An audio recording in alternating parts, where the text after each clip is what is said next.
കണ്ണൂരിൽ ആത്മീയ തട്ടിപ്പ് പരാതിയിൽ അന്വേഷണം. മൂന്നാം കണ്ണ് സിദ്ധി നേടി അഭിവൃദ്ധി ഉണ്ടാക്കാമെന്ന് തെറ്റിദ്ധരിപ്പിച്ച് തട്ടിപ്പ് നടത്തിയെന്നാണ് പരാതി. ഹിമാലയൻ മിസ്റ്റിക് തേർഡ് ഐ ട്രസ്റ്റിനെതിരെയാണ് ആരോപണം. ഹിമാലയൻ മാസ്റ്റർ എന്നറിയപ്പെടുന്ന അഷ്റഫ് അടക്കം 6 പേർക്കെതിരെയാണ് FIR. 24 ബ്രേക്കിംഗ്. സജോ ദേവസ്യ കണ്ണൂരിൽ വിശദാംശങ്ങളുമായി ചെയ്യുന്നു. സജോ, ഇതെന്തൊരു തട്ടിപ്പാണ്, എങ്ങനെയാണ് ഈ തട്ടിപ്പ്?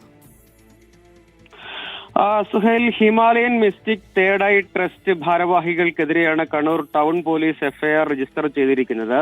അതായത് തേർഡ് ഐ, അതായത് മൂന്നാം കണ്ണ് തുറക്കുന്നതിലൂടെ അല്ലെങ്കിൽ അതുവഴി അത്തരം സിദ്ധിയിലൂടെ അഭിവൃദ്ധി നേടാം, സാമൂഹികമായി സാമ്പത്തികമായി അങ്ങനെ ജീവിത പ്രശ്നങ്ങളെല്ലാം പരിഹരിക്കാം, അതിന് ആത്മീയമായ നേട്ടമുണ്ടാക്കാം, ഭൗതികമായും സാമ്പത്തികമായും നേട്ടമുണ്ടാക്കാമെന്ന് വിശ്വസിപ്പിച്ച് കണ്ണൂരിലും സംസ്ഥാനത്തുടനീളവും വ്യാപകമായി ട്രെയിനിങ് ക്ലാസുകൾ സംഘടിപ്പിക്കുകയും അതുവഴി സാമ്പത്തിക നേട്ടമുണ്ടാക്കിയ ആളുകളെ വഞ്ചിച്ചു എന്നതാണ് ഈ പരാതിയിൽ പറയുന്നതിന്റെ 6 പേർക്കെതിരെ Kannur town police FIR register ചെയ്തിരിക്കുന്നത്.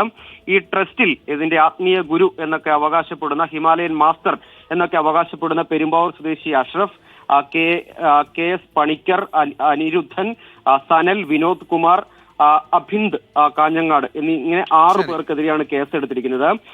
FIR-ലടക്കം പറയുന്നൊരു കാര്യം, ഇങ്ങനെ കബളിപ്പിച്ച് പണം കൈക്കലാക്കണമെന്ന ഉദ്ദേശത്തോടു കൂടി ഹിമാലയൻ മിസ്റ്റിക് തേർഡ് ഐ ട്രസ്റ്റിന്റെ പേരിൽ ക്ലാസുകൾ നടത്തി, അതുവഴി പ്രപഞ്ചോർജത്തെ ഉപയോഗിച്ച് വ്യക്തികളുടെ സർവോത്മകമായ നേട്ടം, അതിൽ ആത്മീയതയും കൂടി പ്രയോജനപ്പെടുത്തി സ്വന്തമാക്കാം എന്ന് പരസ്യം നൽകിയാണ് ആളുകളെ ആകർഷിച്ചത്.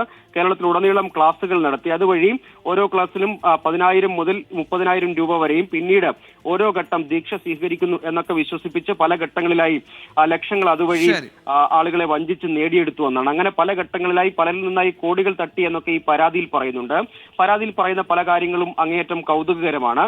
ഹിമാലയൻ ഗുരു എന്നാണ് ഈ അഷ്റഫ് അറിയപ്പെടുന്നത്. അഷ്റഫ് ബാബ എന്ന പേരിലും ഇദ്ദേഹം ക്ലാസുകളിൽ എത്തുമ്പോൾ ആത്മീയ ഗുരുവിന്റെ രൂപത്തിലേക്ക് അല്ലെങ്കിൽ ആൾദൈവത്തിന്റെ രൂപത്തിലേക്കൊക്കെ മാറും, ആ നിലയ്ക്കാണ് ക്ലാസുകൾ നയിച്ചത് എന്നും അങ്ങനെ വഞ്ചിച്ചുവെന്നും ഈ പരാതിയിൽ പറയുന്നു. അതിന്റെ വസ്തുതകളൊക്കെ പോലീസ് അന്വേഷണത്തിൽ വ്യക്തമാക്കേണ്ടതാണ്.